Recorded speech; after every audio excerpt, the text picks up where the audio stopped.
I was asked how we can know when is a good time to leave the West before the whole thing collapses. I don't know, goes up in a nuclear war, or the dollar collapses, or whatever Armageddon effect we're expecting. And I was asked what preparations we can make to leave the West. Well, in terms of predicting when it's going to collapse, none of us can do it with our conscious minds.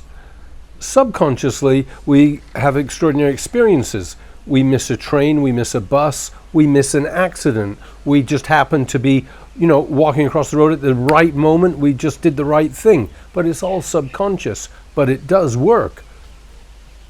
To feed the subconscious, one needs to pursue the truth. If you're in pursuit of the truth, your subconscious is being fed well. If you're not interested in the truth, your subconscious is being ignored, and your chances of being in the right place at the right time are less. Of course, the logical, rational mind would be marvelous if we could rely on it, but it can't work it out. It can't fathom what's going to happen. And there's a certain irony to warfare, for example. It's man-made, so far as we know, and yet it goes out of control. It's unpredictable how it's going to turn out. So you can't rely on the rational mind.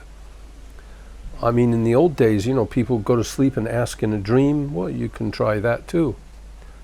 But in terms of preparing to leave, I thought about it. What are the essentials that we need? I mean, and where should we go? I think to be amongst indigenous people is a good idea, and to be out of the city. So indigenous people is Asia, Russia, the Americas. You can find indigenous native Indian people. I think half of Bolivia is Native Americans.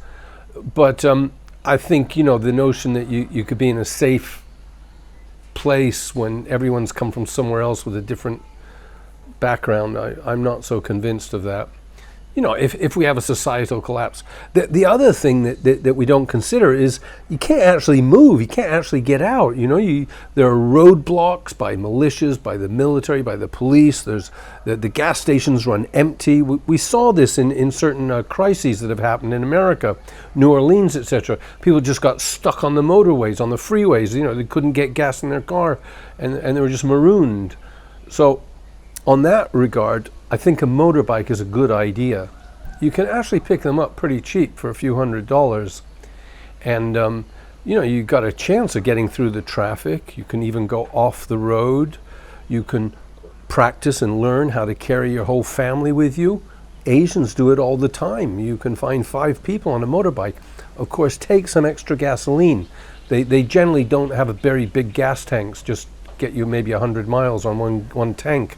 So you take some extra with you. That's one idea. And the other is there's a website called findaspring.com, and it lets you know where you can find a spring of natural fresh water.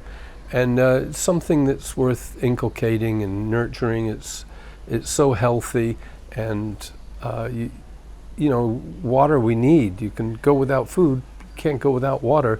I don't know, it just seemed like a wise idea. Put you in the right mind space, at least, if you start going out and getting water from nature. I don't think it'd be a pretty picture. Nobody does, if the society collapses at this time, I live in Asia, and we have electrical blackouts every week, a few.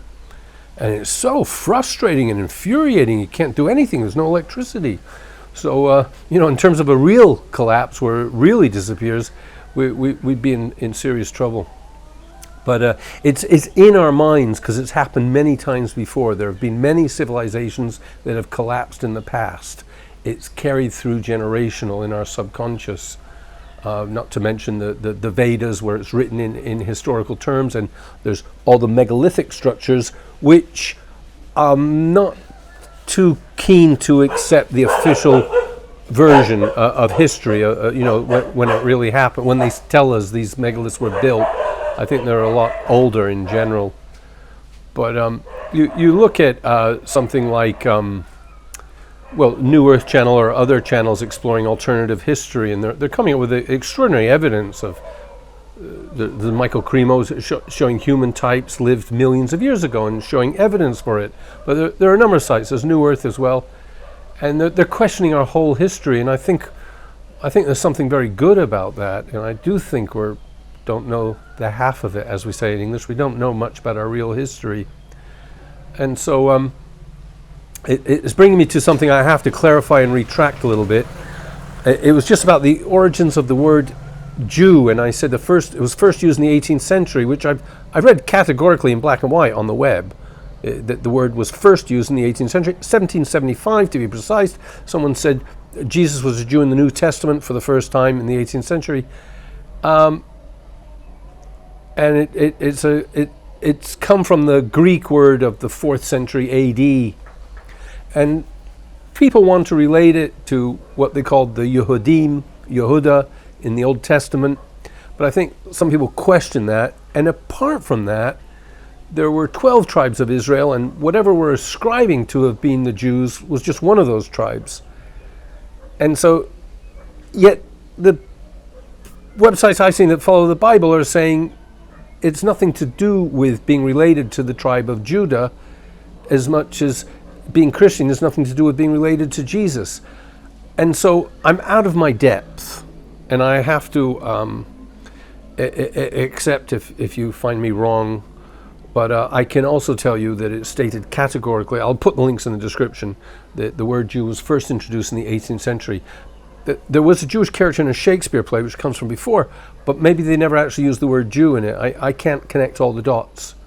But I think there should be more suspicion than acceptance of this notion of a Jew, let alone that there could be lineage to these ancient people. Just the mental capacity for a mental lineage, I question. What we've got is a cult. A cult no different to Freemasons or any other cult. You can think Scientologists. We've got a cult of Talmudists, and they want everybody using their printed money, which is being converted now to digital money, and you pay interest on it, and they manage our affairs, and if you offend them, they do something naughty to you that hurts and is painful. And they've no real respect for your identity, as far as I can tell. Falsifying identity seems to be something that's pretty common these days. Forging signatures, counterfeiting money, the whole lot of it. There's just no honor. It reminds me of something. I got in some trouble for me saying that all this sexual harassment scare is a continuation of a war on the male. And, a woman brought up all the cases of the bad things that are happening to women through the male. And I'd like to tie it down to a reflection on the society we live in. This particular comment the lady left referred a lot to the transgender issue. The men are going to women's toilets and saying they feel like a woman. This is being imposed on us, and it's our whole society that's being turned inside out, and I believe it's to destroy our society. But the whole agenda, whether it's valid or invalid, it's certainly an agenda and a campaign, the sex harassment. No, it's not grassroots. People are not just suddenly waking up one morning and thinking, I'll make this a big issue. No, it's the media that's inculcating it, okay? And probably the agenda is to continuation of the transgender LGBT promotion, and to make the heterosexual tension and attraction, demean it. If we had more traditional values, if we respected the differences in our genders, I think there would be less harassment and more respect. An analogy is in the Middle East. You see continuous civil wars and insurrections and sectarian warfare, and they're just turning people against each other. I won't mention names, but you plant a bomb there and you say that lot did it, and then they all fight together, and you sit back. And that's what's happening in our society with regard to genders. They're setting off warfare between us all by mixing the gender identity and not recognizing that they're different. And so we're all trying to achieve the same place and position rather than complementing each other. So, this one commenter, she said, referred to abuse at work. Well, we need to question our whole society. And what is that workplace? Maybe it's a place of debt collection, where you're just screaming at people on the phone, pay the bill or we'll kick you out of your house, for all I know. What I mean is the workplace itself might not be of a healthy nature. And that's down to our ideology that we're not aware of, we're not conscious that this society is driven. We're showered with human rights and various, memes like that, and we think it's all about individualism and freedom, and in fact it's not a very conscious society at all. And what I call perversions are being promoted, and those that are inclined are reaching a higher level in the hierarchy. So there's too many issues to be addressed if you want to be rid of the sexual harassment issue.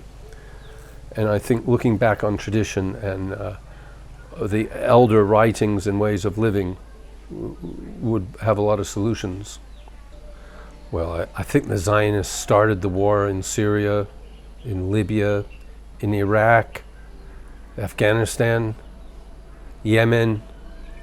They've yet to wipe Saudi Arabia off. But we're in the midst of the Syrian campaign.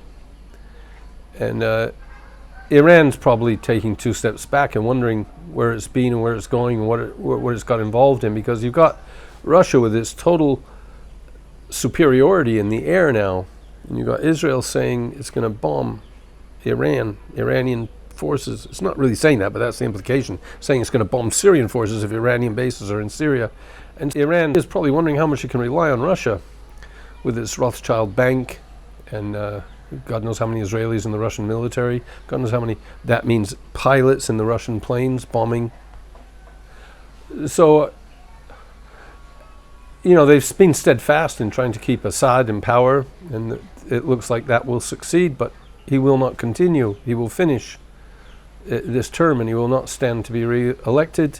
And in large measure, that's because there can be no consensus in Syria with him at the top, which is a score point to the Zionists. They won that score. That was what they wanted from the beginning. But, there'll just be a clamor for reconstruction, and a lot of reports that Putin is mediating between Israel and Assad, but I think they could just be Zionist reports with no merit. Or maybe they're just imposed on everyone. But I'm left to feel that, you can glorify the Syrian army and Assad's position, but in fact I think they're standing on thin ice, and all they've got is a continuous bombing campaign by Russia, and Iran feeling a little left out. It's done so much and has so little to show. Apparently Hezbollah's moved a lot of its forces back facing Israel. So, Israel's clever, so is Iran, but you're not going to... You can't ignore Israel. You can't go forward in any direction. Israel's pulling all the strings, causing all the trouble, makes the peace. There's just no end to it. So if Iran and Hezbollah want to address Israel militarily or in negotiations, that might bring some peace or resolution to the situation. But otherwise, it's just going to go on forever. Never-ending conflict. And there's more and more question marks in my mind about Russia's stance. And it looks too much like good cop, bad cop. Russia's interested in Russia. It's not illegal, and it shouldn't be considered anything else. But it's not very pro-Islamic, as it happens.